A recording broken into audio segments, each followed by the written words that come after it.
Minutos após a explosiva descompressão, o voo 811 estava rapidamente chegando a 5.000 metros para atingir ar respirável.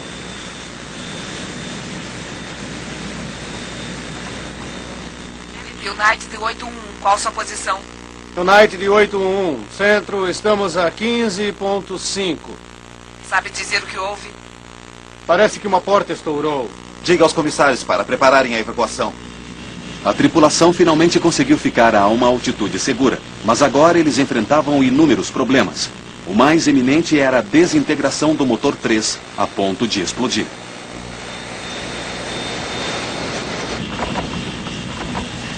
Tem alguma indicação de fogo? Não.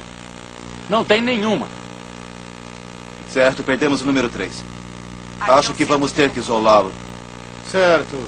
Pronto para isolar o número 3. Devido ao mau tempo, mantenha Número 3. os canais de... Antes de isolar o número 3, o gerador pifou. Devido ao mau tempo, Parece tudo bem tentar agora. os canais de número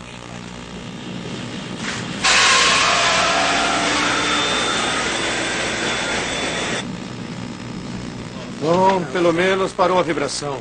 Alinhamento de combustível, realimentação principal ativada. Centro, United 811, precisamos do equipamento de reserva. Notifique a empresa, por favor. Temos um problema de controle. Asa central, válvulas esquerda e direita ligadas e... Solte o combustível. Soltando agora. Uma comissária de bordo havia ficado seriamente ferida pelos destroços. Enquanto Laura Brantlinger a ajudava, toda a gravidade da situação em que se encontravam de repente tornou-se evidente. Enquanto eu a segurava em meus braços, eu olhei para cima e foi a primeira vez que eu vi aquele enorme buraco na lateral do avião. Havia apenas um vazio e havia poltronas faltando e eu imediatamente soube que havíamos perdido passageiros. 5 fileiras de poltronas haviam ido pelos ares devido à descompressão, matando 9 passageiros. Na cabine de voo, a tripulação estava levando o avião avariado de volta a Honolulu, mas com 128 quilômetros pela frente, a situação ficava ainda pior. Temos um problema enorme de controle. Está travando o leme de direção. Está descarregando rápido? Estou descarregando tudo. Problemas com o motor 4? Sim. Destroços da explosão danificaram também o motor 4. Se ele falhasse completamente, as implicações seriam graves. Se você está com 2 motores e pesa 300 mil quilos, isso é um grande problema. Isso porque, com esse peso, 2 motores não vão mantê-lo no ar. Você vai direto para baixo. Consegue manter 240? Dificilmente. Estamos perdendo altitude. Eu sei. Centro, United 811, estão comigo? Sim, senhor, eu o tenho no radar. Certo, perdemos o motor 3 e não temos força total no motor 4. Não podemos manter a altitude. Estamos soltando o combustível. 811, entendido. Vou lhe dar agora 100 quilômetros ao sul de Honolulu. Entendido. Ainda não falei com ninguém, não consegui ir até lá. Quer que eu vá dar uma olhada? Veja o que está acontecendo lá embaixo. Acho que perdemos um compressor e foi isso que... Não consegue. Não consegue aguentar a altitude. Estou tentando. Tem algum problema aqui. Preciso diminuir a força dessa coisa. Sem problema, capitão. Embora houvesse falha no motor 4, os pilotos continuaram com os motores restantes com força total, o que não deveriam fazer por mais de 2 minutos. A ilha mais próxima estava ainda a 15 minutos. Olhei pela janela do lado direito e vi chamas. Grandes chamas. E eu sei que um motor em chamas significa problema. Os pilotos não sabiam que o motor 4 estava agora em chamas. Você tem agora 250 nós. Agora, isso é bom, mas 7.000... Agora está fazendo mais barulho. Fique de olho na direção. Temos que ir direto para Honolulu. Certo, eu vou descer então para ver o que está acontecendo. Isso, vai lá e veja o que está acontecendo. Eu vi o engenheiro de voo descendo as escadas. E quando eu vi, pensei, ai meu Deus, eles estão vivos. E foi um grande alívio para mim. Ele viu o buraco e ficou branco como papel. E eu gritei para ele, pelo amor de Deus, nos tire daqui.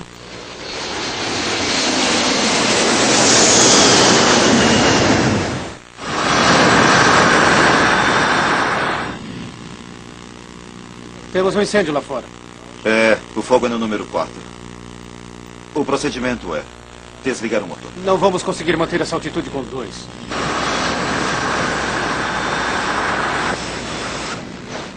Temos um incêndio no lado direito. Estamos com 2 motores agora. Todo lado direito simplesmente se foi desde aquela parte lá atrás até... Está tudo aberto, a gente vê tudo lá fora. Como é que é? Parece que foi uma bomba. E a fuselagem? A fuselagem está toda aberta. Centro, parece que foi uma bomba que explodiu do lado direito.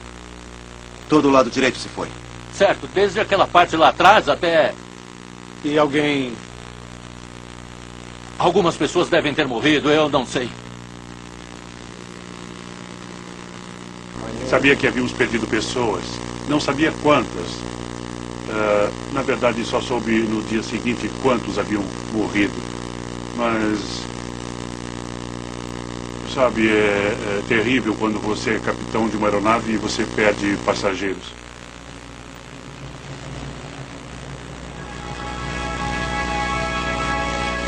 Lee Campbell voltava para casa na Nova Zelândia e estava sentado na poltrona 108, logo de frente da porta do compartimento de carga.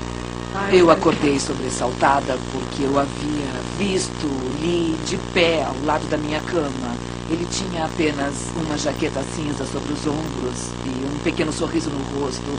Claro que ao acordar ele desapareceu, não estava lá.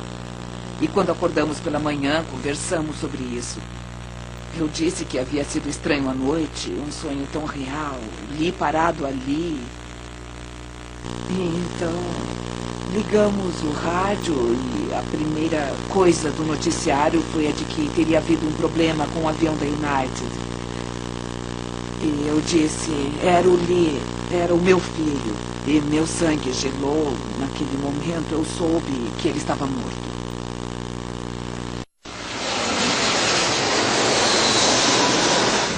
Central, está ouvindo? Nós evidentemente tivemos uma bomba a bordo, alguma coisa assim. Perdemos uma grande parte do lado direito do avião. Entendido. Eu não iria mais rápido do que o necessário devido àquele buraco. Quer dizer, eu não passaria de 250 nós devido àquele grande... Certo. Qual é a velocidade? Abaixo de 240. Isso. Não sei se vamos conseguir. Não sabíamos que iríamos reverter aquilo. Por isso estávamos nos preparando para forçar uma aterrissagem daquele avião à noite. No Oceano Pacífico, coisa que nunca tinha acontecido antes. Os comissários se preparavam para o pior. Meu treinamento me veio à mente e eu me levantei da minha poltrona e comecei a instruir a tripulação, pois precisávamos nos preparar, tínhamos de estar prontos para uma aterrissagem forçada, que eu achava ser inevitável. Estávamos vestindo os coletes salva-vidas e me lembro de ter pensado, não sei se isso vai adiantar, porque quando atingirmos a água, sabe, eu imaginava o avião se arrebentando em pedaços.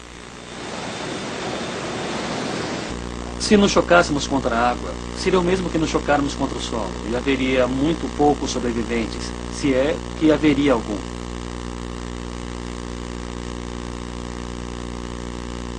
Então comecei a pensar no que era importante para mim, e naquela altura era meu filho. Acreditando que iriam morrer, um passageiro tirou essas fotos na esperança de que fossem encontradas nos destroços e que fornecessem pistas sobre a causa do acidente. Por 15 minutos, o avião perdeu a altitude continuamente. E então, a 1.300 metros, o primeiro lampejo de esperança. Após um tempo incalculável, eu me lembro de um dos passageiros apontar para uma das janelas do lado direito. E todos nós olhamos. Olhamos por aquela pequena janela de onde estávamos sentados e pudemos ver um pequeno ponto de luz. E então mais um, e logo então divisamos a costa. Luzes, adiante. Certo. Certo. Estamos em 4, estamos a 35 quilômetros, em boa forma. Mas o perigo estava longe do fim. No aeroporto de Honolulu, foi declarada emergência. Todas as aeronaves foram desviadas e serviços de resgate preparados para a aterrissagem forçada de um avião completamente carregado. Qual a velocidade? Bom, a 150 se mantiver os dois motores. A 160... United 811 Informe quantas pessoas a bordo. Entendido. Quantos a bordo? No mínimo 160. Aqui o Knight de 81, aguarde. Não sei quantas pessoas estão a bordo. 200 e... Não tenho os papéis aqui comigo. Estamos muito ocupados agora. 200 e alguma coisa. Está bem. A 6 minutos do aeroporto, a tripulação agora precisava fazer o avião sobrecarregado e ir mais devagar para a aterrissagem. Mas ninguém sabia as consequências disso. O que aconteceu foi que, ao liberar os flaps e o trem de pouso, ainda não sabíamos se iríamos aterrissar no aeroporto, na água ou no centro de Honolulu. Certo, vamos tentar 10. Vamos começar no 10. Como estão os controles? Até agora, tudo bem.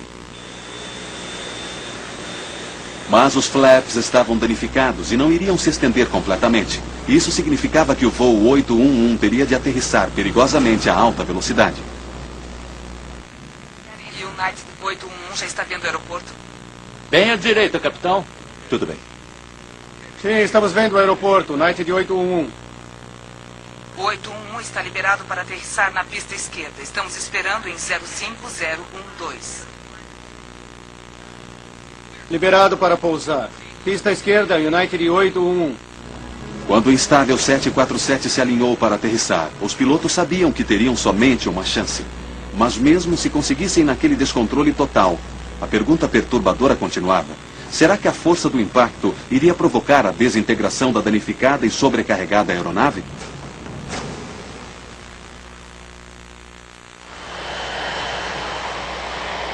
Gravemente danificada, com uma estrutura de ar instável e perdendo altitude com apenas 2 motores, o voo 811 começava sua aproximação do aeroporto de Honolulu.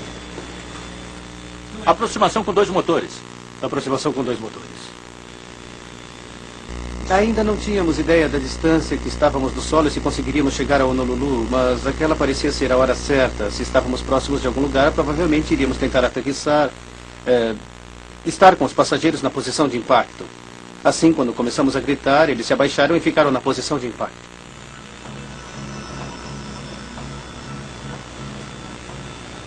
Cada molécula do meu corpo chegava a implorar: coloquem esse maldito avião no solo. Como é que estamos com a hidráulica? Hidráulica está boa. Temos freio? Hidráulicos normais. Então temos freios, mas vamos ter apenas que reverter o 1 e o 2. Então eu achei que talvez houvesse uma chance de que fôssemos mesmo tentar aterrissar e um pensamento veio à minha mente. O que acontecerá agora no impacto? Explodimos? Caímos todos por esse enorme buraco? Apesar de soltar combustível, o avião ainda estava criticamente pesado. Mas com os flaps não totalmente abertos para mantê-lo no ar, ele precisava se aproximar rapidamente. Descendo a 300. O perigo era de que a carga pudesse se soltar e o avião se partisse. 1,5. 190.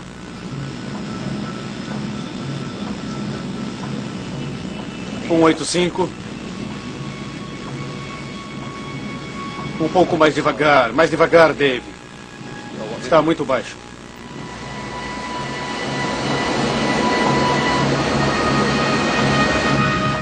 Chegando na pista de pouso.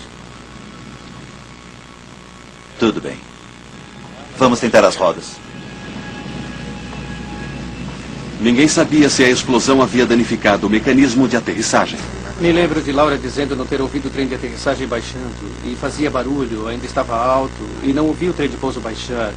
E então pensei que talvez não pudessem baixá-lo, talvez não conseguissem. Trem de pouso baixado. Estamos prontos para aterrissar e está tudo sob controle pelo que sabemos.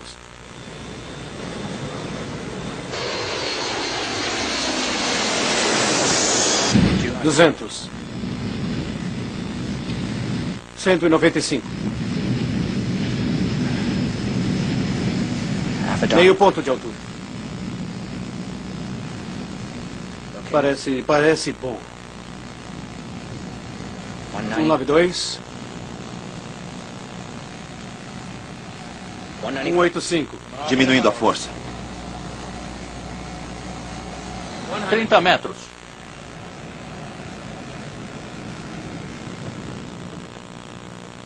$15 metros.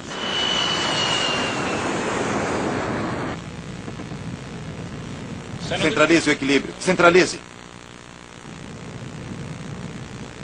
30. 10. 0. Descemos. Trem de pouso aguentando.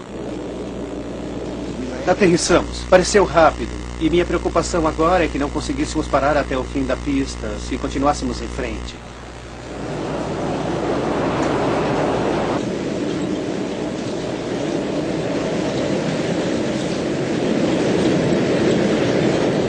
E de repente começamos a ir mais devagar, parando. E eu disse, meu Deus, aterrissamos, estamos em terra. E as pessoas começaram a aplaudir.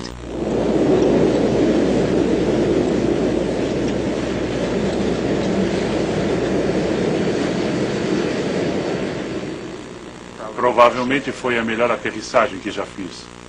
Quando finalmente paramos na pista, liberamos os 10 escorregadores e os comissários evacuaram todos os passageiros. Incrível como tudo aconteceu tão rápido. O que consigo pensar é que em menos de 45 segundos, 330 pessoas saíram do avião. Estávamos a uns 6 metros do solo. Eu teria saído do avião sem o escorregador. Eu estava desesperado para sair. Quando desligamos todos os controles, eu chequei o avião todo para ter certeza de que não havia mais ninguém nele.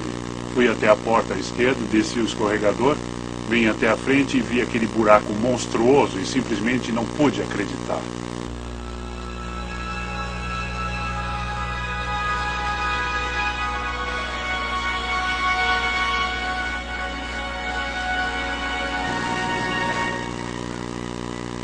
Nós conseguimos pela graça de Deus e foi uma experiência terrível. Espero nunca mais passar por isso. Foi uma loucura, um delírio e assustador o tempo todo.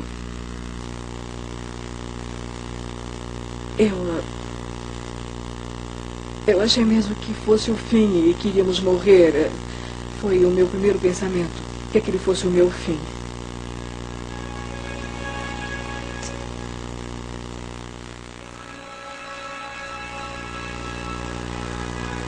Mas para as famílias das 9 pessoas mortas, a provação estava apenas começando.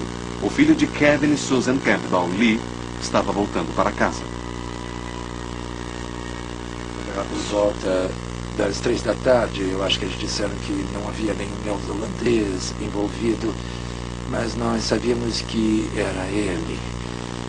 E então, depois de uns 15 minutos, recebemos um telefonema de Chicago, dizendo que lamentavam informar que nosso filho estava desaparecido e possivelmente morto. E acho que 1 hora depois um policial bateu em nossa porta e quando olhou para nós disse, eu posso ver que já receberam a notícia. E foi um dia horrível. E não melhorou nada durante muito tempo. Embora o corpo de Lee não tenha sido encontrado, os Campbell voaram imediatamente para ver o avião danificado em Honolulu. O que se sente no início é querer estar o mais próximo possível do local em que o seu parente morreu. E esse lugar era o avião, por isso tínhamos de ir imediatamente ver aquele avião. Os danos internos eram horríveis, uma desordem total. E o buraco na lateral do avião era muito maior do que eu imaginara, mesmo tendo visto o noticiário na televisão. E foi tão triste entrar e ver onde ficava a poltrona de Lee. As pernas da poltrona ainda estavam lá. Havia uma boa parte de fuselagem ao seu lado. E ainda uma janela. Mas o desejo dos Campbell de descobrir a causa da morte de Lee os levou inevitavelmente a ficar frente a frente com detalhes atrozes. Eles nos levaram também até o Instituto Médico Legal, porque haviam encontrado parte de corpos e esse tipo de coisa. Eles, na verdade, não nos mostraram essas partes, mas nos mostraram pedaços e partes que haviam sido recolhidos dos motores e vimos o relatório médico sobre o que tinha sido recuperado. Então, teríamos preferido que fosse mesmo Lee que tivesse passado pelo motor, porque teria sido uma morte instantânea, pois do contrário teria sido uma queda de 4 minutos até o oceano e as pessoas poderiam estar vivas quando isso aconteceu. E pensar nisso é simplesmente terrível. Como ficou claro que o corpo de seu filho nunca seria encontrado, a necessidade dos Campbell de descobrir a causa do acidente se tornou ainda maior. Lee não pode ter morrido por nada. Era preciso descobrir por que ele morreu e ter certeza de que aquilo nunca mais aconteceria. Os Campbell se lançaram em uma investigação pessoal e incansável que duraria quase 2 anos. Entretanto, a perda de seu filho significava que eles não iriam parar diante de nada até descobrir a verdade. Sobre os motores 3 e 4... 2 meses após o acidente com o voo 811, quando o Conselho de Segurança Nacional de Transportes realizou audiências preliminares, os Campbell estavam lá. Mas logo ficaram frustrados. A NTSB levaria meses para completar seu relatório, e assim os Campbell resolveram cuidar do caso eles mesmos. Certamente não deixaríamos que a NTSB aparecesse com as conclusões, nós iríamos acompanhar tudo. E quando a audiência acabou, eles disseram que poderíamos levar o que quiséssemos da mesa onde estavam os documentos. E então Susan foi até a mesa e disse: há algumas coisas muito boas aqui. E então pegou uma caixa e a encheu com todos os documentos que encontramos. Kevin é a pessoa mais honesta que eu conheço. E ali estava ele pegando algo que não nos foi dito especificamente que pegássemos. Estávamos caminhando até a porta quando eles chegaram com um carrinho para pegar todos os documentos. Passamos então pela porta, pegamos um táxi e fomos embora.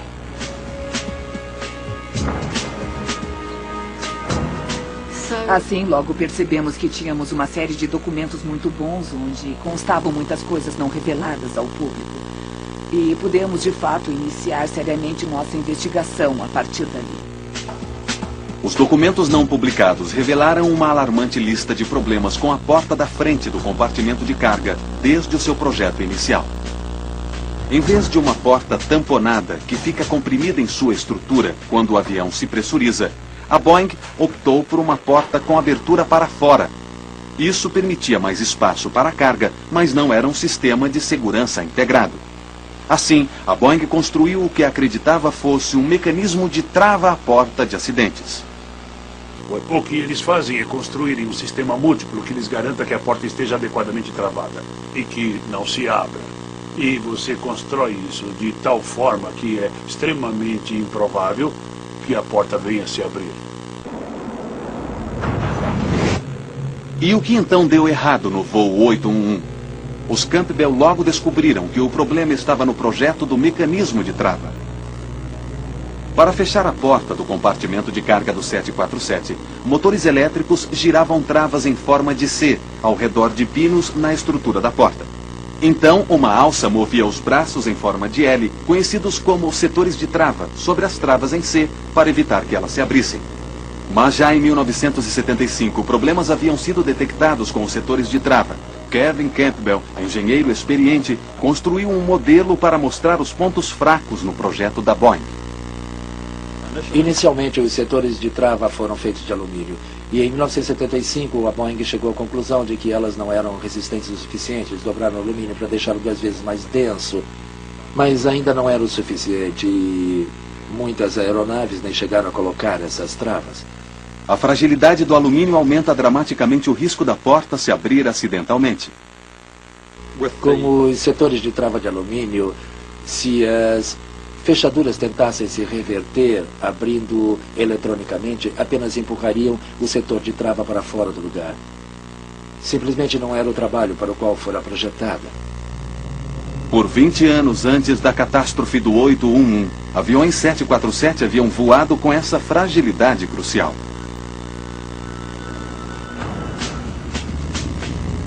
Os Campbell se perguntavam o que mais havia ficado por revelar.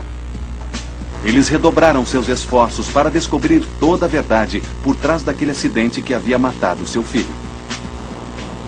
Nós compramos um carro e partimos pelos Estados Unidos para ver tantas pessoas quanto possível envolvidas no acidente. Começamos por Seattle, passando por Chicago até Washington, descemos até Kentucky, Miami e passamos de volta por San Diego e Seattle. E essa foi apenas uma viagem. Os Campbell logo descobriram que um chocante incidente, semelhante ao do voo 811, havia mostrado claramente o perigo da porta do compartimento de carga.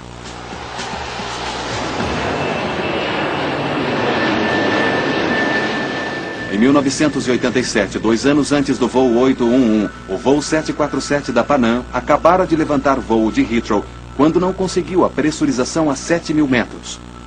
Os pilotos tiveram de voltar. Quando voltaram a Heathrow, descobriram que a porta estava aberta a quase 4 centímetros na parte inferior e todas as travas estavam abertas. Ao chegarem à base de manutenção, descobriram que todos os setores de travas estavam tortos ou quebrados. Por que teriam as travas em C virado e entortado os setores de travas? A Boeing alegou que a tripulação em terra devia ter manuseado erradamente o mecanismo. Mas a investigação dos Campbell descobriu outra pista vital para o porquê da trava em C ter virado. Um relatório chamava a atenção para os problemas com o sistema elétrico das portas. Havia uma falha no interruptor S2 da trava mestre que deveria ter desligado a energia da porta quando o puxador externo estivesse fechado. Esta foi uma descoberta alarmante. Quando o puxador externo foi fechado, o interruptor S2 da trava mestre deveria desconectar o suprimento de força e desligar os motores da trava C, evitando que virassem. Poderia isso então ter falhado, fazendo com que os motores abrissem a porta? Para descobrir, a Boeing pediu que as empresas aéreas fizessem um teste simples: fechar o puxador externo e então pressionar o interruptor para abrir a porta e ver o que aconteceria. Quando eles apertaram o interruptor, ele realmente funcionou e a Boeing pensou que isso não iria funcionar, mas na verdade funcionou. Havia energia para as travas da porta, com o puxador externo fechado, e a trava começou a se mover e começou a forçar os setores de trava.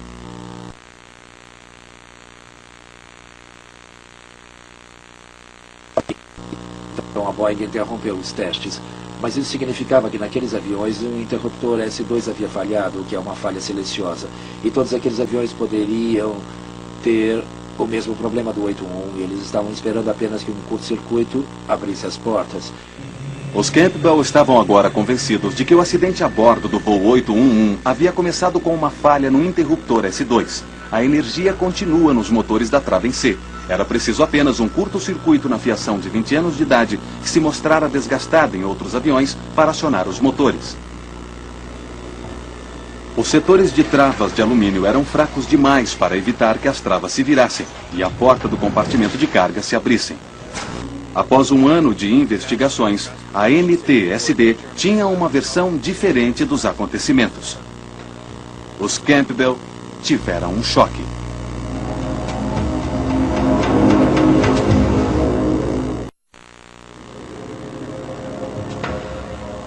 Abril de 1990. Depois de esperar por um ano pelo relatório oficial, Kevin e Susan Campbell esperavam que ele sustentasse sua teoria do que havia provocado o acidente do voo 811. Achei que sairia um outro relatório dizendo que havia um outro mau funcionamento crítico e ficamos pasmos quando eles disseram que a porta tinha sido manuseada incorretamente. Para os Campbell, a explicação imperfeita da NTSB e sua falha em não mencionar os problemas elétricos não serviam para nada. Eles voltaram a investigar o acidente do voo 811 e logo encontraram evidências perturbadoras sobre como e de que forma o acidente poderia ter sido evitado. Após o incidente da Pan Am em 87, a Boeing havia emitido uma diretiva para as empresas aéreas a respeito de como corrigir os fracos setores de trava em alumínio. A meritória diretriz que saiu era para que fossem substituídos os setores de alumínio por setores de aço, que não se entortariam. E haviam algumas exigências temporárias iniciais de inspeção a serem feitas, até o que eles chamavam de término da ação e fim do processo. A reparação era barata e simples, mas não sua execução.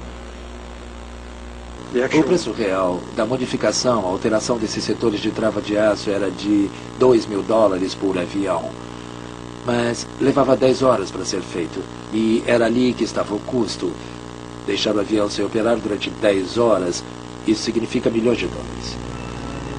Os Campbell descobriram que em 88 a regulamentação era para que as empresas aéreas tivessem um prazo de 18 meses para implantar as melhorias. Um ano depois, Lee Campbell e mais 8 pessoas morreriam em um acidente que poderia ter sido evitado. Por que então as empresas aéreas não foram obrigadas a resolver o problema mais rápido? Se esses grandes aviões comerciais, não levantam voo, isso representa um desastre econômico.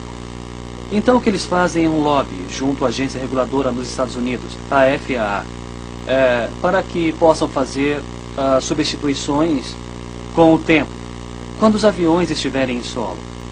E assim não são tirados do serviço de manutenção. Mas ao fazerem isso, ao permitirem que as empresas aéreas e os fabricantes solucionem o problema sem pressa, em síntese, o que a FAA está fazendo é jogando com a vida de passageiros e da tripulação que estão nesses aviões durante o período de tempo em que não estão adaptados. Depois das mortes no voo 811, a FAA imediatamente diminuiu o prazo para reparar a porta do compartimento de carga de 18 meses para apenas 30 dias. A pressão da campanha dos Campbell finalmente começou a dar resultado. A parte vital da evidência que poderia provar que tinham razão, a porta do compartimento de carga, ainda continuava 3,5 km no fundo do Oceano Pacífico. Mas quando começaram a aparecer artigos na imprensa americana, a NTSB comissionou a Marinha Americana para procurá-la. 160 quilômetros ao sul de Honolulu, um submersível começa a vasculhar o leito do oceano. Fomos para Honolulu e esperamos por lá enquanto eles faziam suas tentativas. E eles finalmente recuperaram a porta a 4.500 metros de profundidade, a maior profundidade até então. E recebemos um telefonema uma hora depois de ela ter sido retirada da água. Mas antes que os Campbell pudessem vê-la, a porta foi rapidamente removida para a fábrica da Boeing em Seattle. Os Campbell foram atrás. Fomos até a Boeing e eles não quiseram mostrá-la. Então disseram que partes fundamentais tinham sido levadas para a NTSB. Então entramos no carro outra vez e fomos até Washington.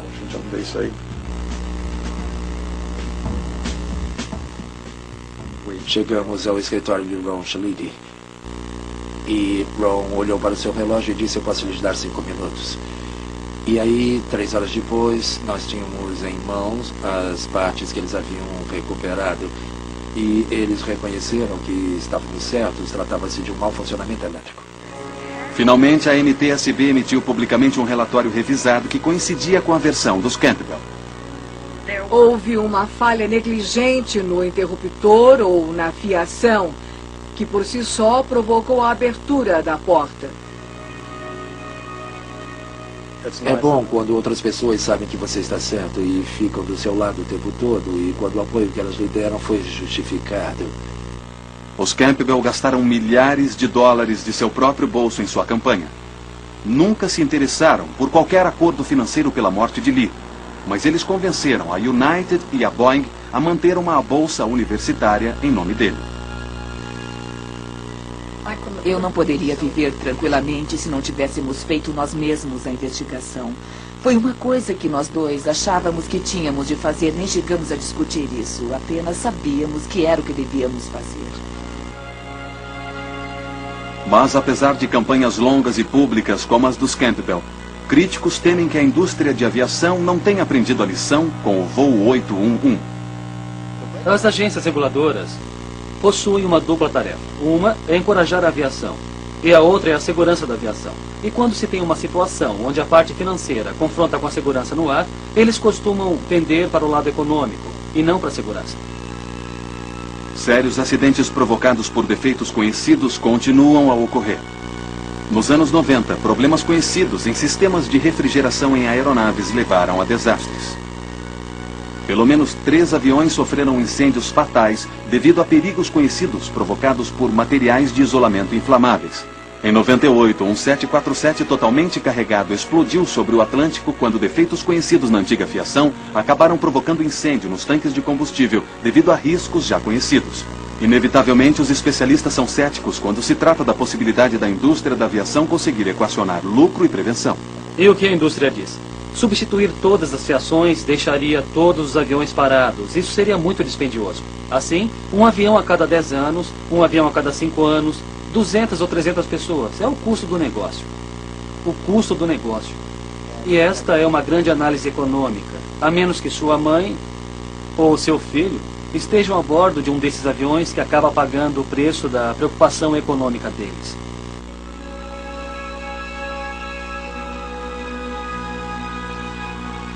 Para alguns dos sobreviventes do voo 811, o preço foi alto.